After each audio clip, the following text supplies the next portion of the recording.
I never imagined the path to motherhood would be so twisted, so full of heartbreak, betrayal, and danger. But here I am, years later, telling this story while my 3 children sleep upstairs, safe, loved, and blissfully unaware of the shadows that nearly consumed us all. And me? I'm breathing freely again. But that freedom came with a cost, a long, grueling journey marked by pain, tears, and resilience I never knew I had. It began with Sarah. She was my sister-in-law, my husband's only sibling. At first, I chalked up her behavior to being overly involved, a bit too curious about our routines, a little too eager to insert herself into our decisions. I tried to be understanding. I thought maybe she was lonely, or just cared too much. She brought over casseroles we didn't ask for, rearranged our baby registry without asking, and kept recommending better names for our unborn children. After several years of failed pregnancies and heartbreaking miscarriages, my husband and I made the decision to adopt. We'd grieved so many times. My body had been through so much, hormone treatments, procedures, hopeful ultrasounds that turned into silent ones. Adoption felt like a beacon of hope in a long, dark tunnel. We were finally going to be parents. When we shared the news with the family, everyone congratulated us. Everyone except Sarah. Her reaction was cold, clipped, barely hiding her disdain. And then came the accusations. "You stole the names," she hissed one evening after dinner. "Those were the names I planned to use." "You knew that." I was dumbfounded. "Sarah, I didn't even know you liked those names. We chose them because they meant something to us." She leaned closer, eyes burning. "You think grief makes it okay to steal what was mine?" I wanted to scream, to cry, to defend myself, but I stayed calm. We'd already come so far. We weren't going to let her darkness consume our joy. But her accusations didn't stop. She began to show up uninvited, inspecting our nursery like a jealous thief. One night, I caught her in our kitchen, rummaging through the cabinets. When I asked what she was doing, she said she was checking expiration dates on our prenatal vitamins. It felt wrong.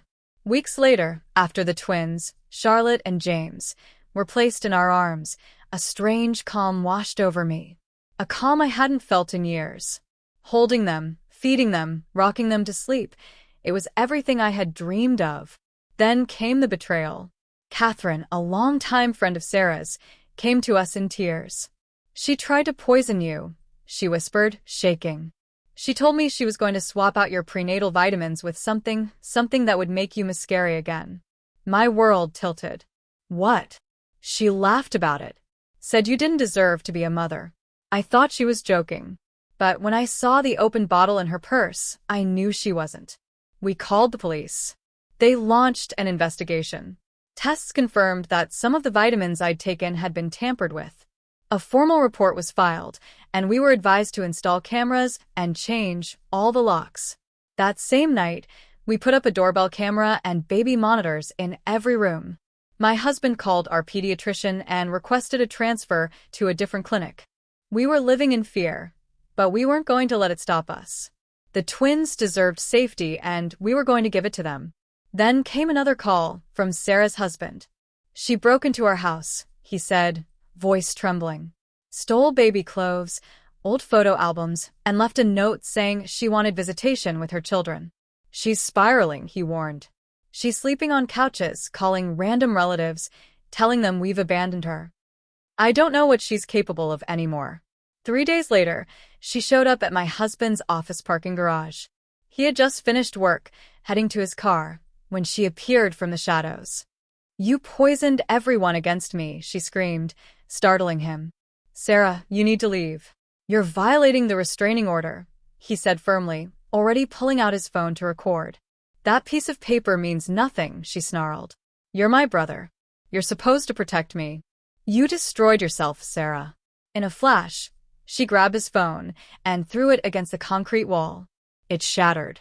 Security cameras caught the whole thing. We filed another report. A warrant was issued. But she didn't stop. While in hiding, she created fake social media profiles, photoshopping images of herself cradling our twins and posting messages accusing us of kidnapping. She bombarded our employers, our neighbors, even our church. My boss called me into his office. "Emma," he said gently, "I know none of this is real, but HR's panicking. We're going to give you some time off, paid, just until it blows over." I nodded numbly, packed my things, and walked out, the weight of Sarah's vendetta pressing down on my chest. Then, a phone call from Faye, Sarah's eldest daughter. "Aunt Emma," she whispered. "Mom's outside. She brought pills. Said there's special vitamins for the baby. That they'll make her smart." My blood ran cold. "Faye, don't open the door. Stay away from the windows. I'm calling the police." We stayed on the phone with her until officers arrived. Sarah was screaming nonsense about her rights, conspiracies, and betrayal. In her purse, they found a bottle of unmarked pills, later identified as sedatives. Not lethal, but definitely dangerous. She was arrested again. This time, the judge ordered her to wear an ankle monitor and barred her from any contact with us or the children. The weeks that followed were a whirlwind of court hearings, therapy sessions, and sleepless nights. We tried to shield the twins from it all, but the weight was crushing. Then Patricia, another former friend of Sarah's, came forward. "She broke into my house," she said. "I caught her going through my medicine cabinet. She wanted to switch pills with the ones she gave you." Patricia sent us screenshots of Sarah's plans, fake identities, harassment campaigns, even a list of our daily routines. It was terrifying. My husband compiled everything for the prosecutor. Meanwhile, Charlotte and James grew fast. Their first smiles, first steps, first words, they were everything I needed to keep going. Sarah, however, kept pushing. She filed for grandparent rights, despite having no biological connection to the twins. The court laughed her out. So she started showing up at the park, the grocery store, the library, always just far enough to avoid arrest. One afternoon at the park, she sat across the playground, watching. Another mom leaned over. "Do you know her?" "She's been staring for 10 minutes. "She's dangerous," I said. "We have a restraining order." News traveled fast. Sarah vanished from the park scene after that. But then came the letters from her lawyer. Thinly veiled threats wrapped in the language of forgiveness. "I forgive you," one read. "But let me see the twins, or I'll have no choice but to intervene." We gave every letter to the police. Another charge, harassment, was added to her growing list. Catherine called again. She's desperate. Offered me money to find out what prescriptions you're taking. Sarah's bank accounts had been frozen by her husband. She was running on fumes, emotionally and financially. Eventually, Sarah's ex got full custody of the kids. She was granted one supervised visit. She spent the hour blaming everyone for her downfall. She never returned. Pay apologized again. "I feel like I betrayed her." "You protected your siblings," I told her. "You did the bravest thing anyone could have done." Then, Sarah made her boldest move. She got a job at a daycare, under her maiden name. A parent recognized her and called the police. The daycare fired her immediately. Another charge. Her attorney dropped her. She chose to represent herself in court, ranting about conspiracies and revenge. The judge ordered a psychiatric evaluation. Later that week, Sarah confronted us in a parking lot. "Enjoy them while you can," she said coldly. "I know where you shop, what formula you buy. I've been watching." "You're being recorded," my husband said. "I've followed you so many times. You think that paper protects you?" "Thanks for the confession," I replied, my voice calm. Her eyes widened. Security guards detained her. This time, no bail. Then we got a call. Sarah was pregnant. Somehow, before being arrested, she had started seeing someone. Now she was set to give birth in prison. The trial was swift. The evidence overwhelming. I testified.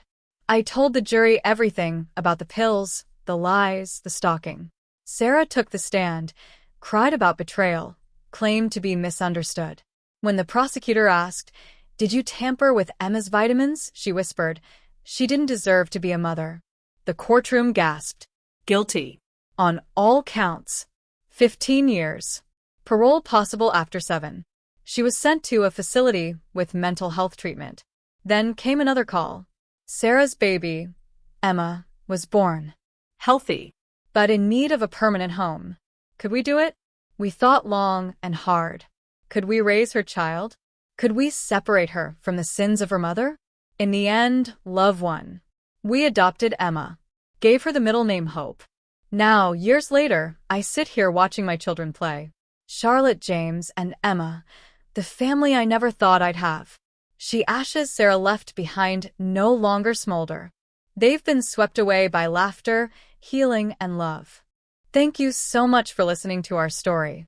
If it moved you, please like, comment your thoughts, and subscribe to Kindle Stories. We share real and fictional stories that reveal the strength hidden inside us all. What would you have done?